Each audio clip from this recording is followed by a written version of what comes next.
আইয়ুব নবীর ঘটনাও তো আপনারা শুনেছেন। আইয়ুব নবীর ঘটনা, হযরতে আইয়ুব নবীর ঘটনা। একদিন বর্ডারের থেকে একজন মহিলা আসছে। হযরতে ইমাম জামাখশারি তাফসিরে কাশাফের মধ্যে লিখেছেন, বর্ডারের থেকে একজন মহিলা আসছে, তার ভেড়া বকরি দুম্বা সেই যুগে এইগুলি পুষে মানুষ জীবন যাপন করত। তো ভেড়া বকরি দুম্বা এইগুলি পোষে, গরু ছাগল এইগুলি পোষে, মহিষ পোষে, উট পোষে। তো ওই চোর ডাকাত তো হার জামানায় থাকে, সবসময় তারা কাজ করবে না, এসে ওই মহিলার ভেড়া বকরি দুম্বা লুটপাট করে নিয়ে যায়, লুটপাট করে নিয়ে যায়। তো ওই বিচার করবার জন্য, মানে পুলিশ মিলিটারি দিয়ে ওনার প্রতিরক্ষা দেওয়ার দাবিতে একজন মহিলা আসছিলেন হযরতে আইয়ুব নবীর কাছে। উনি রাজাও ছিলেন, বাদশাও ছিলেন, আবার উনি নবীও ছিলেন। ওনার কাছেই তো বিচারটা চাইতে আসবে, কিন্তু অনেক বর্ডারের এলাকার হওয়ার কারণে ওই মহিলা জানতে পারে নাই যে আজকের হলো হলিডে, এই যে HOLI, এটা হলো উইকলি হলিডে, এটা হলো সাপ্তাহিক ছুটির দিন, হুজুর আজকের বিচার করে না, এইটা উনি জানে না। তো সেই জন্য এসে পড়েছে।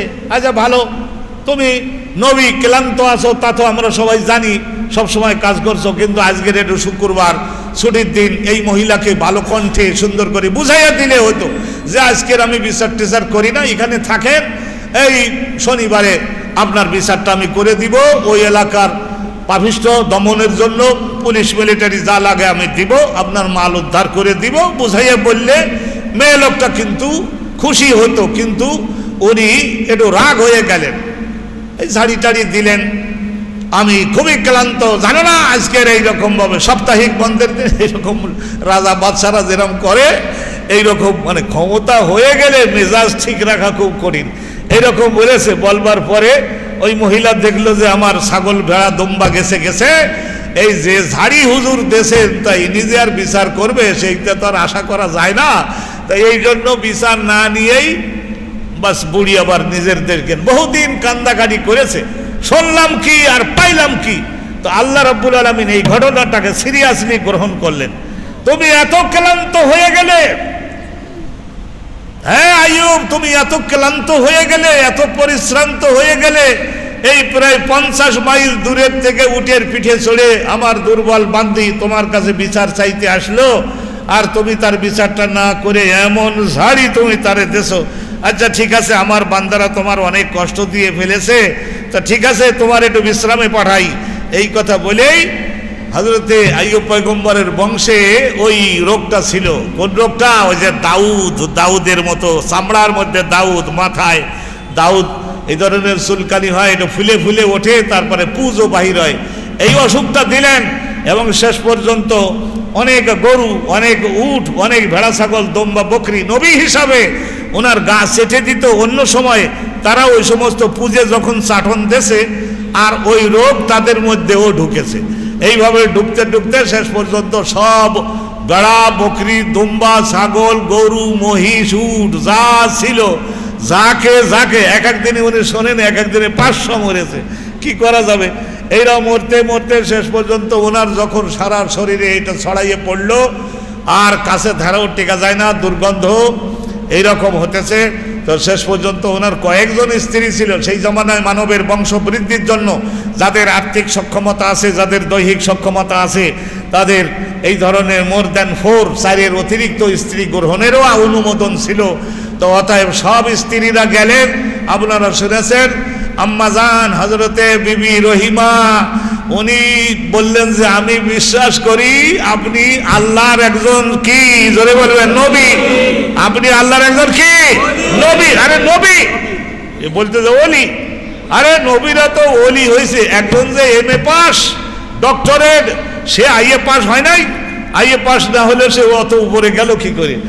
বলছে আপনি আল্লাহর একজন নবী, এইটা আমি বিশ্বাস করি। আর এই যে গায়ে যেগুলি হয়েছে, এটা আপনার উপরে আল্লাহর হয়তো কোনো মান অভিমান হয়েছে, এটা পরীক্ষা চলতেছে, পরীক্ষার দিন অবশ্যই শেষ হবে। কারণ ওই জমানার আসমানি কিতাবে বলা ছিল আল্লাহর নাম কাহার, জব্বার, সাদিদুল ইন্তেকাম, এগুলি নাম আল্লাহর আছে। কিন্তু আল্লাহর নাম রহিম, রহমান, রাউফুম বিল ইবাদ, সত্তার, গাফফার, গফুর, এই নামগুলি লক্ষ লক্ষ গুণে বেশি। অতএব পরীক্ষার দিন শেষ হবে, সুদিন আবার আসবে, নতুন সূর্যের উদয় হবে। এইটা আমি বিশ্বাস করি। হযরতে আম্মা জান হযরতে রহিমা খাতুন উনি শুধু ছিলেন। আপনারা শুনেছেন গ্রামের লোকেরা বলল যে আপনার উপরে আল্লাহ লানত নামেছে, এই কথা বলে আপনার দুর্গন্ধ আমরা টিকতে পারতেছি না, শেষ পর্যন্ত পাঠালো না ওই মরুদ্যানে, ওই জায়গায় উনি থাকতেন, একটু সামনি করে ওর মধ্যে থাকতেন, আর খাওয়া দাওয়া কিছুই তো নাই। তা অতএব ওই ওনার স্ত্রী গ্রামের মধ্যে গিয়ে পর্দার মধ্যে থেকে কাজকর্ম করে দিয়ে সেখান থেকে সামান্য কিছু পয়সা করে যাই হয় খাবার দাবার এইগুলি সংগ্রহ করে তারপরে নিজে আনতেন। 18 বছর চলে গেল এবং শেষ পর্যন্ত আল্লাহ রাব্বুল আলামিন বলেছেন গালাবাত রহমাতি আলা গাদাবি, আমার ক্রোধের উপর আমার দয়া বিজয়ী। অতএব আইয়ুবে হালকা একটু করেছে, সেই জন্য বাকিদের শিক্ষা বানাবার জন্য আমি তার উপরে যে একটু কঠোর হইলাম, আমি যে একটু কঠোর তাদের উপরে হইলাম, তা এইটা তো আর কত চালান যায়। তা আল্লাহ তাআলা মুস্কি হাসলেন এবং বললেন, ও জিবরাইল, আমি আইয়ুবের পরীক্ষায় পাশ করে গেছে সে। এবং আল্লাহ রাব্বুল আলামিন কোরআনে বলেছেন, ইন্না, এই ধরনের প্রশংসা আল্লাহ কারোর বেলায় করেন নাই, কোন পয়গম্বরের বেলায় আল্লাহ রাব্বুল আলামিন এই ধরনের প্রশংসা করেন নাই। আল্লাহ তাআলা হযরতে আইয়ুব সম্পর্কে প্রশংসা করেছেন, মধুর প্রশংসা করেছেন আল্লাহ। ইন্না ওয়াজাদনাহু সাবিরান, পড়ুন, ইন্না ওয়াজাদনাহু সাবিরান নি'মাল আবদু ইন্নাহু আওয়াব। সুবহানাল্লাহ বলুন। হযরতে আইয়ুব সম্পর্কে আল্লাহ এমন প্রশংসা করেছেন যে এই কোরআনের মধ্যে আল্লাহ বর্ণনা করেছেন। আল্লাহ তাআলা বলছেন, ইন্নাহু আওয়াব, আমি যত তাকে কষ্ট দিয়েছি ততবার সাঁতার দিয়ে দিয়ে আবার আমার দয়ার নৌকায় উঠবার জন্য আবার ফিরে এসেছি। নি'মাল আবদু আইয়ুব, আইয়ুব হলো আমার অনেক শ্রেষ্ঠ নবী, শ্রেষ্ঠ বান্দা। সুবহানাল্লাহ বলুন। দিন শেষ হয়ে গেল, হযরতে আইয়ুব নবীর কাছে হযরতে জিবরাইল আসলেন, হে আল্লাহর নবী, হে, আপনি বিরাট পরীক্ষার মধ্যে পড়ে গেছিলেন। এখানে অনেক ঘটনা আছে, তো সেইগুলি আর আপনাদের সামনে বর্ণনা করলাম না। এই ঘটনাগুলি বর্ণনা করলাম না। এই যে সেই জমানার শরিয়াতে চুল বিক্রি করা, মেয়ে লোকদের চুল অনেক সময় অসাধারণ সুন্দর হয়। তো এই যেদিন কাজ পান নাই কোনোভাবে, একজন বলেছিল যে, ও হে খালা রহিমা, আপনি আপনার মাথার চুল যদি কিছু আমাদের বিক্রি করে দেন তাইলে আমরা খাবার দেব। তা হযরতে রাহিমা খাতুন আম্মা জান আমাদের, তিনি তাতেও রাজি হয়েছিলেন যে আমার স্বামীকে তো খাওয়াতে হবে। তা কিছু চুল তারা কেটে রেখেছিল। এইভাবে জিবরাইলের সুরত ধরে, বানামুটি সুরত ধরে এই ইবলিস শয়তান এসে আগেই, রহিমা ব্যাক করবার আগেই এসে আইয়ুব নবীকে বলতেছে যে আপনার স্ত্রী কোথার থেকে খাবার কামাই করে আনি আপনারে খাওয়ায়, কোনোদিন খোঁজ নেছে? আজকের দেখবেন ওই চুরি করেছিল, তা গ্রামের লোকেরা ধরে তার চুল কেটেতেছে। তো ওই সময় উনি ধৈর্যচ্যুত হয়ে বলেছিলেন যে আল্লাহর যা আইন, সেই আইন আমি তার উপরে প্রয়োগ করব, কারণ উনিও জানেন যে আমি আল্লাহর একজন নবী, আল্লাহর একজন রাসূল। আল্লাহর আইন মতো যতটুকু ক্ষমতা আল্লাহ দিয়েছেন শরিয়াত আবার বাস্তবায়ন করেই সামনে অগ্রসর হতে হবে। তো এই ধরনের কসম করে ফেলছিলেন। কোরআন শরীফে এই ঘটনাটা আছে। তা হযরতে জিবরিল আলাইহিস সালাম বললেন যে হুজুর, আপনি কি সর্বনাশ করলেন, 100 বেত মারবেন বলে বললেন রহিমার গায়ে, এই ধরনের 100 বেত আপনি যে মারবেন শরিয়াত কায়েমের নিয়তে, আর কসমও করে ফেলেছেন। এখন এইটার উপায় কি? এই আঘাত তো আল্লাহ সহ্য করতে পারবে না, তাহলে এখন কি করবেন? তা বলে কি করা যায় তাহলে? আমি তো মনে করলাম আগে যিনি আসছিলেন আপনি জিবরাইল। বলে হুজুর, ওই তো ইবলিস শয়তান, যারে আল্লাহ গলা ধাক্কা দিয়ে বেহেশত থেকে বাইর করছেন, তো সেই লোক। ভুলে গেছে। যেমন কি করা যায়?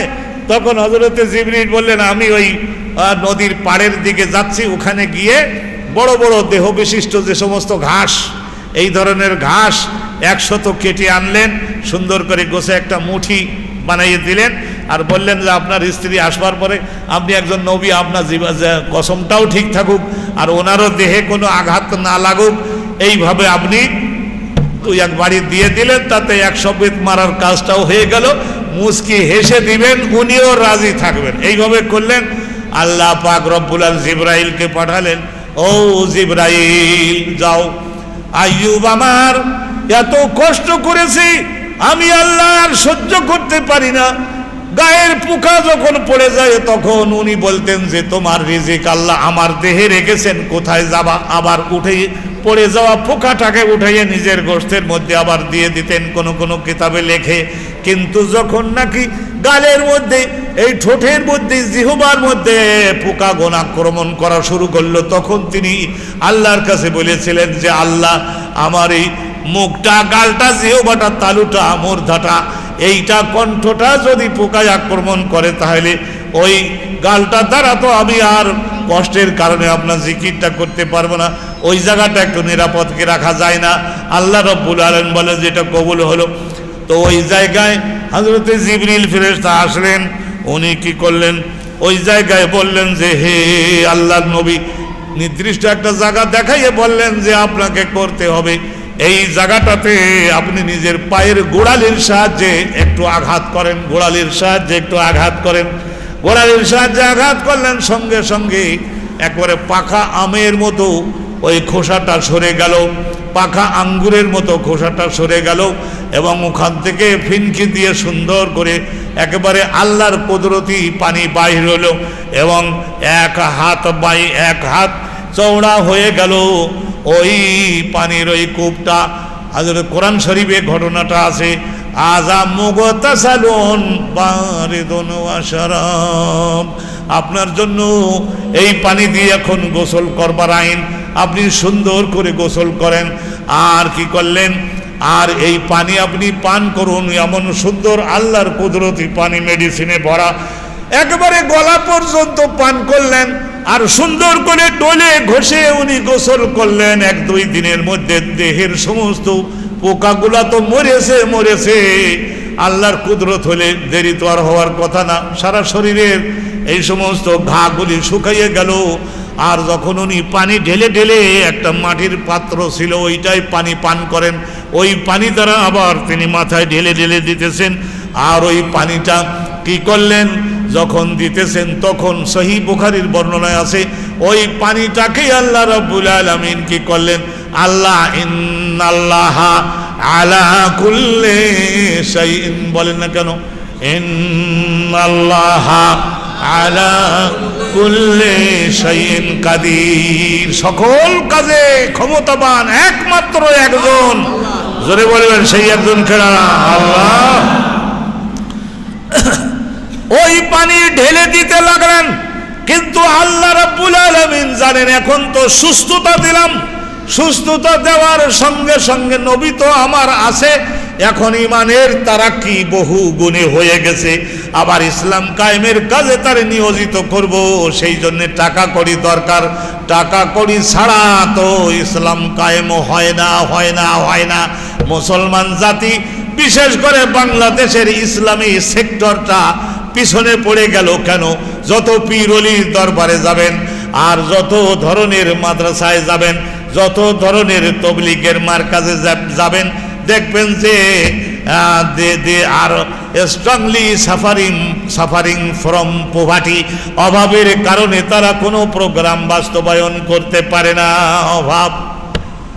এই জন্য আমি তো, আপনারা যারা আমার মুসল্লি, আমি আপনাদের সবসময় বলি যে আপনারা উপার্জনও বেশি বেশি করুন, আর আল্লাহর রাহে মুক্ত হস্তে বিফোর ইওর ডেথ, আপনার মরার আগে আপনি ভালোভাবে আর্থিকভাবে রাসূলুল্লাহর হাতে দিচ্ছেন মনে করে আপনারা সকলে ইসলামের কাজে আপনারা সহায়তা করুন।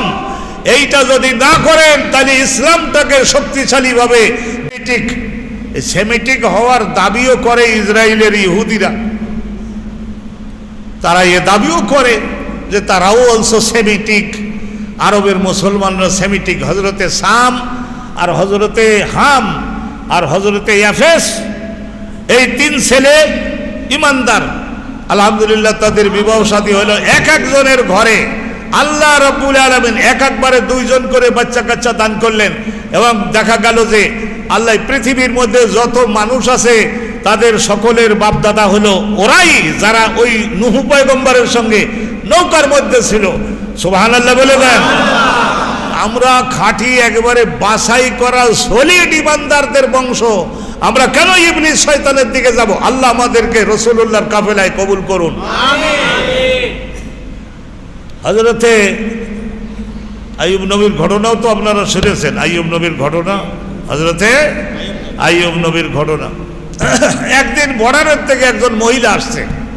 হযরতে ইমাম জামাখশারি তাফসিরে কাশাফের মধ্যে লিখেছেন, বর্ডারের থেকে একজন মহিলা আসছে, তার ভেড়া বকরি দুম্বা সেই যুগে এইগুলি পুষে মানুষ জীবন যাপন করত। তো ভেড়া বকরি দুম্বা এইগুলি পোষে, গরু ছাগল এইগুলি পোষে, মহিষ পোষে, উট পোষে। তো ওই চোর ডাকাত তো হার জামানায় থাকে, সবসময় তারা কাজ করবে না, এসে ওই মহিলার ভেড়া বকরি দুম্বা লুটপাট করে নিয়ে যায়, লুটপাট করে নিয়ে যায়। তো ওই বিচার করবার জন্য, মানে পুলিশ মিলিটারি দিয়ে ওনার প্রতিরক্ষা দেওয়ার দাবিতে একজন মহিলা আসছিলেন হযরতে আইয়ুব নবীর কাছে। উনি রাজাও ছিলেন, বাদশাও ছিলেন, আবার উনি নবীও ছিলেন। ওনার কাছেই তো বিচারটা চাইতে আসবে, কিন্তু অনেক বর্ডারের এলাকার হওয়ার কারণে ওই মহিলা জানতে পারে নাই যে আজকের হলো হলিডে। এই যে HOLI, এটা হলো উইকলি হলিডে, এটা হলো সাপ্তাহিক ছুটির দিন, হুজুর আজকের বিচার করে না, এইটা উনি জানে না। তো সেই জন্য এসে পড়েছে। আচ্ছা ভালো, তুমি নবী, ক্লান্ত আছো তা তো আমরা সবাই জানি, সব সময় কাজ করছো, কিন্তু আজকের একটু শুক্রবার ছুটির দিন, এই মহিলাকে ভালো কণ্ঠে সুন্দর করে বুঝাইয়া দিলে হতো যে আজকের আমি বিচার টিচার করি না, এখানে থাকেন, এই শনিবারে আপনার বিচারটা আমি করে দিব, ওই এলাকার পাপিষ্ঠ দমনের জন্য পুলিশ মিলিটারি যা লাগে আমি দিব, আপনার মাল উদ্ধার করে দিব, বুঝাইয়া বললে মেয়ে লোকটা কিন্তু খুশি হতো। কিন্তু উনি একটু রাগ হয়ে গেলেন, এই ঝাড়ি টাড়ি দিলেন, আমি খুবই ক্লান্ত, জানো না আজকের এইরকম ভাবে সাপ্তাহিক বন্ধের দিন এইরকম রাজা বাদশারা যেরকম করে, এইরকম মানে ক্ষমতা হয়ে গেলে মেজাজ ঠিক রাখা খুব কঠিন, এইরকম বলেছে। বলবার পরে ওই মহিলা দেখলো যে আমার ছাগল ভেড়া দুম্বা গেছে, এই যে ঝাড়ি হুজুর দেশে তাই নিজে আর বিচার করবে সেইটা তো আর আশা করা যায় না। তাই এই জন্য বিচার না নিয়েই বাস বুড়ি আবার নিজেদেরকে বহুদিন কান্দাকাটি করেছে, শুনলাম কি আর পাইলাম কি। তো আল্লাহ রাব্বুল আলামিন এই ঘটনাটাকে সিরিয়াসলি গ্রহণ করলেন। তুমি এত ক্লান্ত হয়ে গেলে, হ্যাঁ আইয়ুব, তুমি এত ক্লান্ত হয়ে গেলে, এত পরিশ্রান্ত হয়ে গেলে, এই প্রায় 50 মাইল দূরের থেকে উটের পিঠে চড়ে আমার দুর্বল বান্দি তোমার কাছে বিচার চাইতে আসলো, আর তুমি তার বিচারটা না করে এমন ঝাড়ি তুমি তারে দেছো। আচ্ছা ঠিক আছে, আমার বান্দারা তোমার অনেক কষ্ট দিয়ে ফেলেছে, তা ঠিক আছে তোমার একটু বিশ্রামে পাঠাই।